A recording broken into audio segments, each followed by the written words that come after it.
first things first is you're going to have your sample. In the basket on your table, you have a piece of interfacing. You are going to cut both in half. So I'm going to use my scraps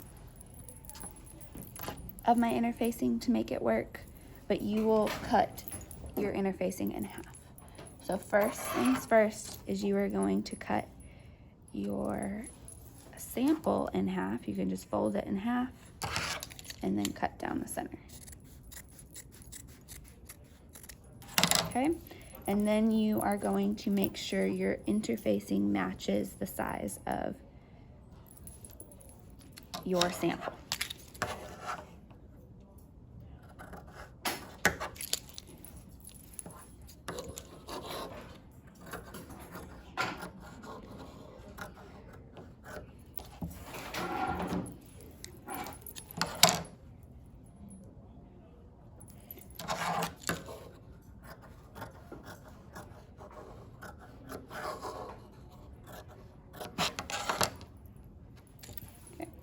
There we have our two samples. Now I'm going to take this to the ironing board.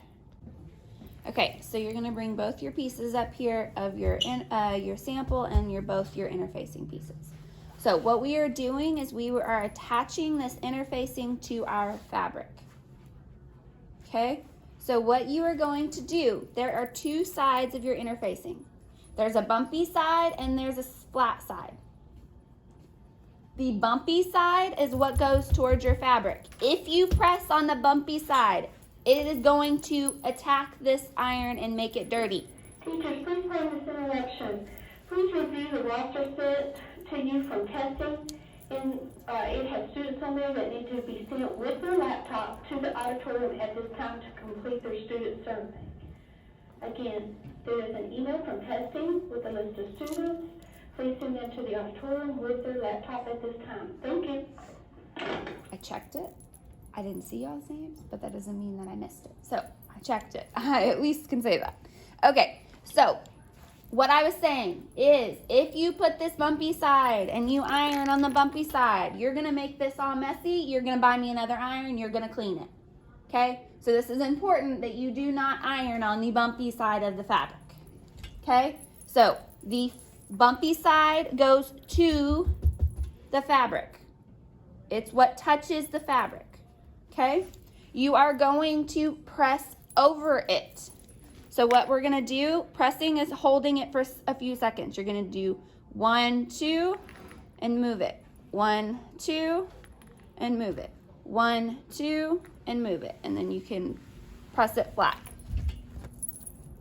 The interfacing is now attached to your fabric. Okay? If for any reason you get bumps and bubbles, I want you to peel it off and try it again. Okay? The goal is for it to be flat, which is why you put it down and you lift it up. You put it down and you lift it up, because if you try to push it, it's going to push it off your fabric, and also that's when you're going to get bubbles. Okay?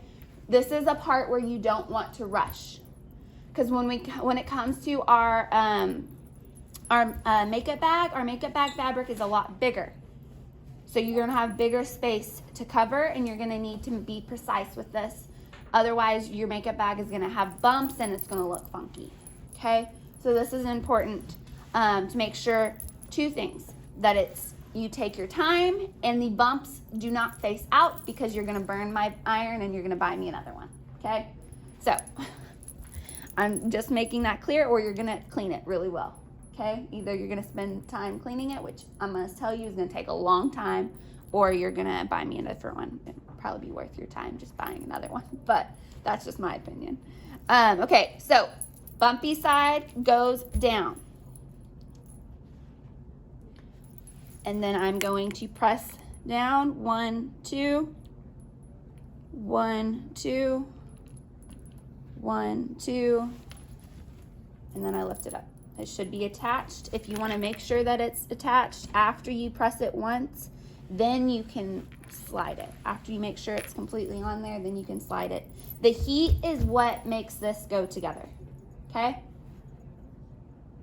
So, okay, next you are going to pin the right sides together, which are the sides that are not interfaced.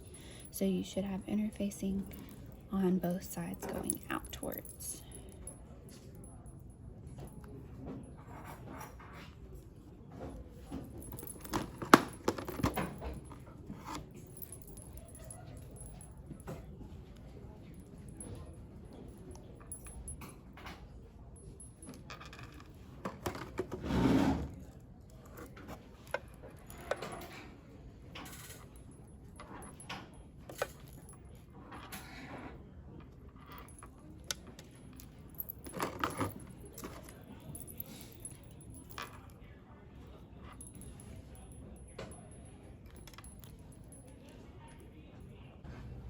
But what you are going to do is you are going to pin both of these together with the interfacing out after you have the interfacing attached, okay?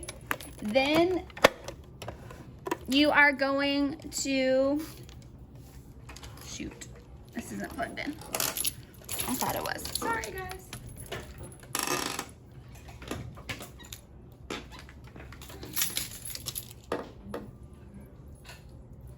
Okay. Then you are going to sew at, I'm missing my foot, hold on. Sit down and I realize I'm missing a bunch of stuff. What the heck? There we go. Okay, so you are going to sew at the 4/8 line, which is the second line. Okay, you are going to back stitch at the beginning and the end, and your stitch length is at 2.5.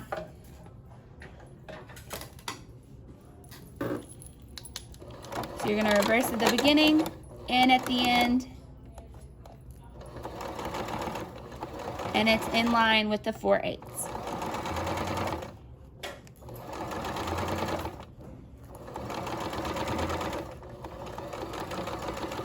Go all the way to the end and back stitch. This one didn't back stitch, but that's okay. And then what you are going to do, there we go, is cut your threads. Okay, then what I'm going to do is go press this open. Okay?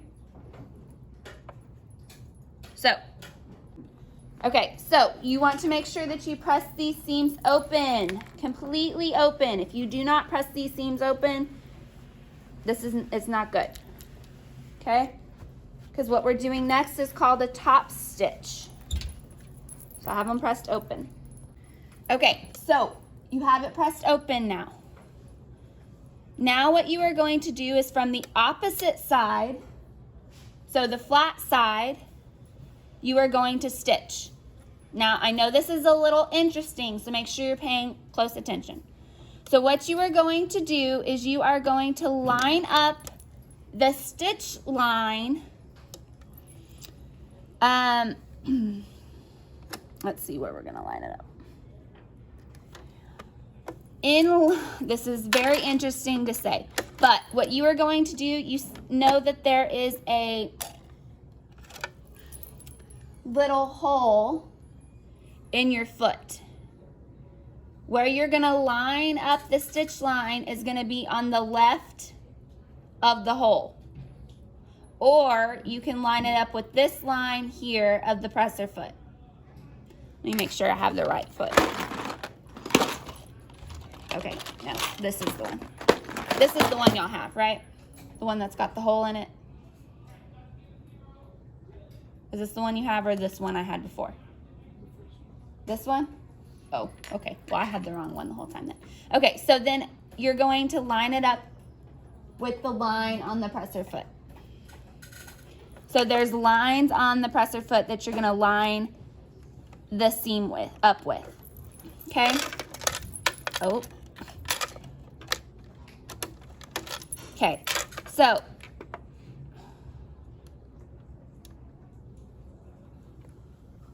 I have my seam lined up with this line on the presser foot.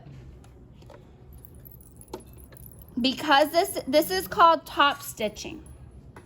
You're making like a top stitching look on your seam.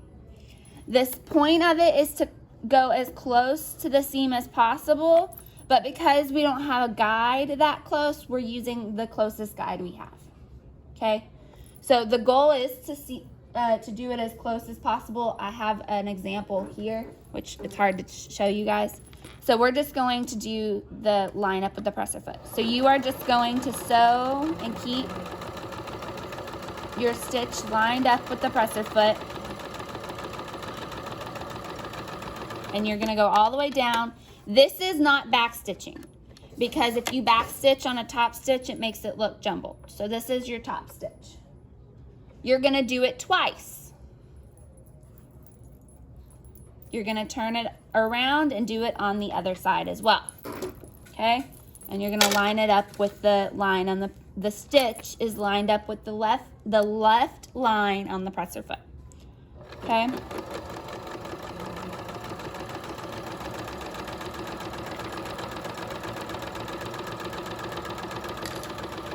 And you don't top stitch because it makes it look double. Okay? So what you're going to do to finish this out is trim your threads and pinking shear the edges. Okay? So, which you can trim your threads while you pinking shear. So I have my pinking shears. Maybe. These might not be a good pair. Nope. They're not a good pair. Oh, there we go. Okay. So you're going to pinking shear all of the edges all the way around. And then you will staple this in your notebook. Okay? Are there any questions? Go all the way around. Okay, I'm sure y'all know how to pinking shear. Y'all don't have to watch me show how to pinking shear. When I'm done, I'm gonna put this in the notebook. It's going to be titled Interfacing and Top Stitch because we did 2 of them. And I'll put it up on the board and what page it'll go on. And then I'll have my example on this table for you to look at. Okay, so you're doing both of these things. Y'all have 35 minutes to work on this, okay? Are there any questions? This should be in your notebook by the end of class, so you're on time. If not, come to tutoring, okay? Which is during lunch, after school, or before school. Okay, I'm done.